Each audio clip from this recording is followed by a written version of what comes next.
Deputado federal Eduardo Cury. Hoje participou aqui do Jornal do Ferreira Leite.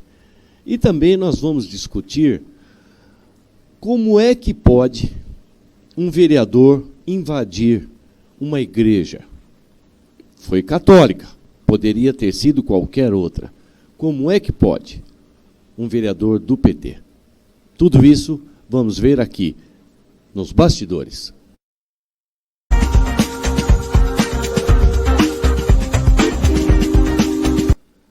Renato de Freitas, esse é o nome do vereador, da cidade de Curitiba, uma cidade grande. Foi eleito vereador para cumprir um mandato de trabalho dentro das propostas. Esse é o Renato Freitas. Renato Freitas, ele é líder do do PT e PV na Câmara Municipal de Curitiba. Olha o rapaz, a figura aí. Olha a figura. Rapaz jovem, com uma carreira pela frente, uma carreira política decente, uma carreira política de trabalho, uma carreira política que realmente vai ao interesse da população da cidade e não no interesse de uma bandeira, seja ela partidária ou qual for, a não ser a bandeira da cidade dele e a bandeira do nosso país. É isso que as pessoas esperam de uma pessoa que foi eleita. Quer dizer, então, se o prefeito ganhou uma eleição, e dá para saber qual foi a região onde ele teve mais voto, quer dizer, então, que ele vai governar onde ele teve mais voto. Onde ele não teve voto, tchau, aqui ninguém confiou em mim. É assim que funciona? Na cabeça de muitos políticos é assim. É coisa que não dá para entender como é que pode ter um comportamento dessa natureza. Diz ele, olha lá, ele está dentro da igreja, ele invadiu uma igreja e diz ele que a manifestação estava sendo feita pela morte de 2 pessoas negras. Mas não tem nada que justifique a falta de bom senso, a falta de inteligência, a falta de tudo. Farta tudo esse rapaz. Ele tem fartura, farta de tudo, para poder invadir na hora que estava tendo uma missa religiosa. Onde é que está o direito das pessoas que foi completamente ferido por esse indivíduo, Renato Freitas, vereador de Curitiba? Renato Freitas, é isso mesmo. Por que, meu filho? Não faz mais isso, não, você é jovem. Só que eu acho que você não vai continuar com o mandato, não. Eu espero que realmente os demais vereadores, como já ouvi em entrevista, o relato de vários vereadores, que ele já está na comissão de ética para responder esse processo e com pedido de cassação do mandato dele. É isso. Tem que cassar o mandato desse rapaz porque ele não tem equilíbrio emocional para ser político, para conduzir os trabalhos dele. Ele tem que trabalhar para as pessoas que elegeram ele, a maioria, eu acredito que seja até do partido dele, do PT, tudo bem. Lógico que tem que trabalhar, tem que fazer algum tipo de manifestação. É normal, a favor de direitos de segmentos trabalhistas, segmento sindical, como o PT tem feito, normal. Mas invadir um culto, uma missa celebrada pelo padre, o padre ficou indignado, recebeu moção de repúdio de todo mundo, da arquidiocese, olha, de todos, você foi contra os princípios religiosos. E sabe o que ele disse naquele momento da Câmara Municipal que ele estava? Olha o que ele disse: nenhum preceito religioso supera o amor e a valorização da vida. Peraí, não estou entendendo. O que tem uma coisa a ver com a outra? As pessoas que estavam ali estavam em uma missa religiosa, onde acreditam, e não importa a religião, seja qual for ela, seja evangélica, seja umbanda, não importa, católica, tem que ser respeitado, acabou. Cada um segue aquilo que quer. Deus nos deu o livre-arbítrio. E temos que respeitar a opinião de cada pessoa. É isso. E é por isso, meus amigos, que eu digo sempre, vamos lutar muito para que pessoas que não vale a pena estar lá têm que sair. Não pode ficar para fazer uma lambança dessa. Meus amigos, quero falar um pouco de novela mexicana, Tudo por Amor. Por falar em lambança, não é? Tudo por amor. Aquela novela mexicana melada, quando convém. Primeiro se gladeiam, brigam, só faltou trocar porrada, mas xingos, palavrões, de baixo escalão, para não ofender muito, porque está aí na imprensa, seja num debate, seja num discurso na rua, enfim, que gera processo, mas a vontade de cada um seria fazer isso. Mas, depois disso, vem a união que jamais ninguém imaginou. Não passou na cabeça de ninguém uma provável união, como está tendo agora, de Geraldo Alckmin e Lula. Lamentável. Lamentável. Eu já falei, vou falar novamente, muitas vezes a rede social está aí. A rede social, o Google, ele fala tudo que você perguntar. E fala a verdade, todo mundo sabe. Todo mundo sabe. Então pesquise a vida de cada um. Se ele é ou não é merecedor do seu voto. Merecedor da sua confiança. É isso que eu quero. Um país melhor, um estado e uma cidade melhor. É isso que nós lutamos muito e, se Deus quiser, cada vez mais vamos chegar ao ideal. Ao ideal. E é por isso que, esses dias atrás, teve várias pessoas conversando, batendo papo, e uma pessoa me mandou uma mensagem no Zap que achou interessante uma situação de como o Google fala a verdade. Todos nós sabemos disso. Se você perguntar para o Google, Google, quem é o homem maior do mundo em tamanho, estrutura física? O Google vai falar, é fulano de tal, bateu o recorde do Guinness, enfim. Quem qual é o tubarão maior do mundo? Vai falar. Eu peço a vocês, depois vocês me respondem. Eu acho que eu nem vou falar aqui o resultado, mas pergunta para o Google, quem é o maior ladrão do mundo? A resposta está aí. A resposta está aí. Quem é o maior ladrão do mundo? Poxa vida, eu ficaria indignado. Não sei. É que chegou a mim e eu realmente fiz esse teste, não é? E o Google fala que é o Lula. Puxa vida, eu fiquei bastante surpreso, na verdade, bastante surpreso. Porque como é que pode ser considerado o maior ladrão do mundo, o Lula? Faz o teste, liga para nós depois, fale conosco. O número do WhatsApp, o Jodel, cadê meu número do WhatsApp? Põe para nós aí.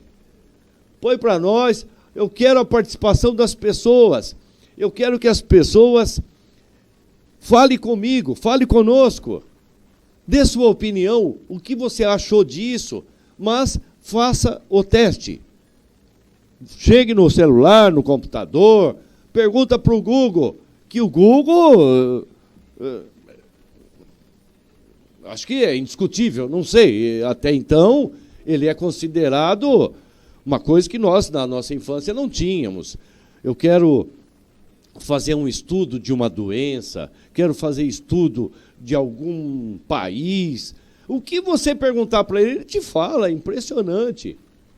Então, os jovens de hoje têm até uma facilidade para os estudos. Não precisa mais ir, como eu ia antigamente, na biblioteca, fazer trabalho escolar ou qualquer tipo de trabalho, pesquisando nos livros. Então, era até gostoso, né? Hoje é mais fácil, mas tem o seu valor muito grande. Você também, meu amigo, minha amiga, passou por essa situação de ir à biblioteca? O que você achou? Fale conosco. E não se esqueçam, meus amigos, fale para nós sobre sua cidade. Quem é o seu prefeito e o que você acha, como está a gestão dele. Porque muitos prefeitos esquecem de uma coisa. Ele só é o gerente do nosso dinheiro. Só isso.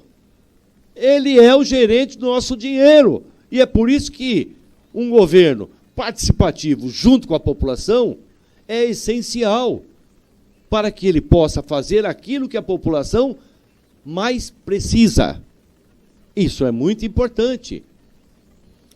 Teve recentemente também um debate bate-papo com Simone Tebet, Sérgio Moro e também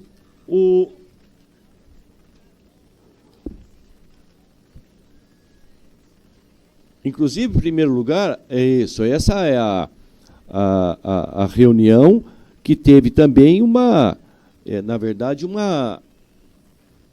tipo um debate feito com empresários. E o Felipe, que é do Partido Novo, não é isso? É o Partido Novo. Inclusive, eles estão articulando para compor uma chapa só. Eles querem ser a terceira via. Terceira via. Eles estão conversando. O Dória também, por outro lado, esteve com a Simone Tebet do MDB e está convidando também para a vice. Pode pôr é o Dória, a foto do Dória com a Simone Tebet.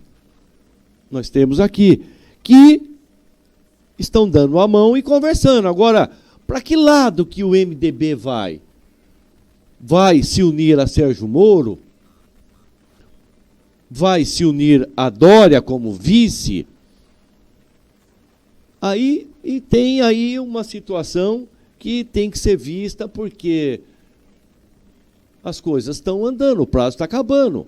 Até o final de março tem que concluir. Só que se concluir, deixar para concluir no final de março, não tem tempo de outros deputados acompanhar um determinado candidato a presidente, que é o caso até do Bolsonaro, que já está no PL, e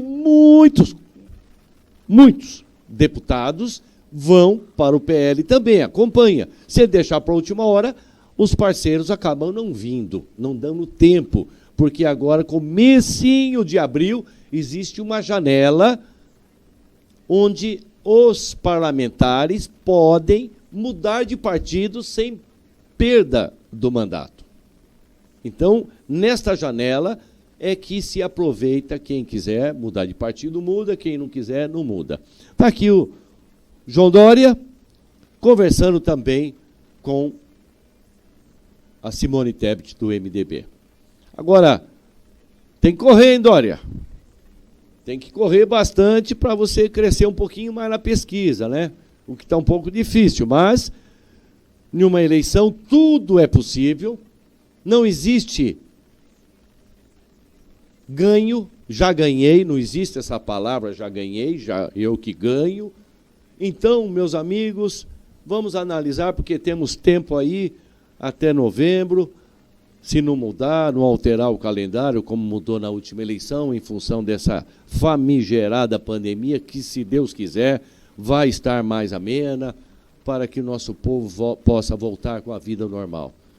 Está tendo muitas vacinações, as pessoas estão aderindo, está tendo uma resistência muito grande em relação à vacina infantil, porque tem muitos relatos aí de que jovens que vieram a falecer depois de ter tomado a vacina. Então, está sendo um assunto muito polêmico, mas o que não pode fazer fazer igual ao governador da Bahia, o senhor Rui, que foi ele foi entrevistado por uma pessoa lá, um repórter da região, e perguntou a ele se os filhos dele, porque ele está cobrando, ele está mandando embora funcionário contratado pela prefeitura. Ele está afastando funcionário que não tomou vacina. Então, lá está sendo um negócio a Hitler, Heil Hitler, né? Não é assim não, governador? Quanto pior, melhor, ou querer fazer média, ou tomar atitudes que não vão de encontro ao interesse também da população, tá bom? Pega leve aí. Mas ele ficou sem graça quando foi perguntado, então ele não deu vacina nos filhos dele. Mas está obrigando todo mundo a tomar a vacina. Isso pode? Isso é aquele famoso passaporte da vacina. Vamos lá, governador. Quanto pior, melhor, não. Não vamos nunca fazer campanha em cima de desgraça. Não podemos fazer isso em cima da desgraça, seja ela qual for, como aconteceu, por exemplo, recentemente, nossa solidariedade a Petrópolis, ao povo de Petrópolis, que perderam seus imóveis, perderam familiares, o número de mortos sobe todo dia, muitas pessoas ainda desaparecidas. Então, nosso sentimento, mas eu fico contente, porque o brasileiro, ele é solidário. O brasileiro gosta de ajudar. E Petrópolis está sendo ajudado por muitas cidades, inclusive por São Sebastião, através do prefeito Felipe Augusto também, que foi solidário lá também, já está ajudando. E pelo governo federal também, o senhor Bolsonaro, muitos gostam dele, muitos não gostam, uma pessoa realmente que é polêmica, ele fala na cara, mas está lá com uma dificuldade grande de governar, porque não é fácil. Não é fácil governar um país sem lotear com partidos políticos. Esse ministério é para o partido tal, esse ministério é para o outro partido, ele não fez isso. E aí fica difícil, né? Todo mundo quer ver ele pelas costas. Agora, adianta você ganhar, por exemplo, para prefeito, com 5, 6, 7, 8 partidos políticos te apoiando, fica mais fácil? Com certeza fica mais fácil de ganhar uma prefeitura. Mas e daí? Essa secretaria é daquele partido, essa e essa outra é do outro. E quem nomeia são os partidos políticos. Ah, passa por aprovação do prefeito. Passa. Mas de que forma? Ó, queremos essa pessoa. E é bem assim que funciona. Então, nossa solidariedade ao povo de Petrópolis. O problema também de Petrópolis é a topografia de lá. É muito, muito complicada. Petrópolis é muito morro, e as casas são construídas, e isso vem há décadas, porque quando se tem um governo, quando se tem um político que deixou de fazer, então vamos falar que é culpa dele, quando não é, não é. Não é atual governador do Rio, não é culpa do atual prefeito também de Petrópolis, porque o desenvolvimento urbano vai acontecendo. E aí entram os governos, com a defasagem, com a roubalheira que sempre existiu, e nós sabemos, hoje não vejo nenhum caso de roubalheira. Inclusive Petrobras, Correios, Caixa Econômica, tudo dava prejuízo, agora foi anunciado o lucro. Então, avalie você, meus amigos. Hoje dá lucro, mas no passado aí, muito perto, estava dando prejuízo. Então, para onde ia todo o dinheiro? E se deixasse realmente esses políticos de roubar, de desviar dinheiro público, faria mais habitação, e de uma forma mais ordenada, porque as pessoas não fazem suas casas nas encostas porque quer. Fazem porque lá é mais barato, é pela facilidade. A mãe construiu aqui, o filho encosta ali e constrói mais um pouquinho, o outro filho, e acaba acontecendo uma casa grudada na outra. Se uma vai, desliza com o deslizamento de barranco, vão todas. E as pessoas não fazem porque querem. Fazem porque não tem outra opção, não tem condição financeira. Mas o dinheiro, como eu digo, tem que ter respeito. O político, o gestor tem que ter respeito pelo dinheiro público. A partir do momento que as leis nossas forem mais rigorosas em relação a esse tipo de crime, aí sim, o pessoal vai ficar um pouco mais com o pé atrás. Um pouco mais. Porque do jeito que estava descambado. Então, muito dinheiro muito dinheiro é desviado. Hoje está muito melhor, graças a Deus. Por isso que está tendo obras aí nesse Brasil afora que eu admiro. Através do Tarcísio. Muitas obras. Muitas obras. Então, meus amigos, vamos prestar nossa solidariedade à nossa cidade irmã, porque todos nós somos brasileiros, nós temos sim que ser solidários, mas ainda peço sim que os governantes olhem, e aqui, para resolver um problema desse de Petrópolis, tem que fazer um trabalho conjunto. Ministério da Habitação, governador, município, prefeito, poderíamos fazer um trabalho de urbanizar, fazer casas populares em locais que realmente as famílias vivam com dignidade. O povo nosso, o que ele mais quer é dignidade. É isso que o povo nosso quer. Não pode ser feito, por exemplo, a minha grande indignação. Eu fiquei muito triste mesmo na época em que fui convidado pelo ex-prefeito de São José dos Campos, Emanuel Fernandes, fui convidado, e o Antônio Carlos de Caraguá também, nesse intervalo de mandato, ele trabalhou um período lá no CDHU, E foi um grande prazer, um grande aprendizado para mim trabalhar no CDHU e Secretaria de Habitação, onde quem comandava era o Emanuel, o ex-prefeito de São José. E eu fui entregar casas em muitas cidades do estado, representando o Emanuel e representando também o governador Geraldo Alckmin, ao qual, que eu falei, que sempre fez um bom trabalho. O problema é a atitude dele hoje, que está sendo muito decepcionante. Mas ele fez, sim. Fez um trabalho como governador excepcional.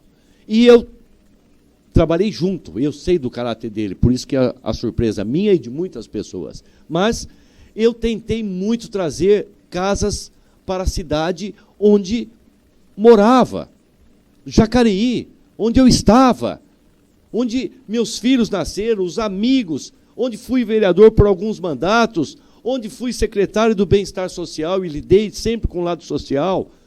Sempre lutei para trazer mais benefícios, de um modo geral, mas como eu estava ali no CDHU, vamos. Então, de tanto eu insistir, foi o prefeito da época, Marco Aurélio, junto com Edson Guedes, lá no conversar com o Emanuel. E o Emanuel falou, eles perguntaram, quantas casas dá para levar para Jacareí, Emanuel? Emanuel falou, quantas quiserem, parceria. Pode ser 1.000, 2.000. Ah, vamos conversar, depois foram embora. Nunca mais voltaram. Nunca mais voltaram. Construíram lá no Parque Meia Lua, Jardim Conquista, com uma construtora que tem várias casas interditadas. E a prefeitura paga auxílio aluguel para essas pessoas já há muitos anos.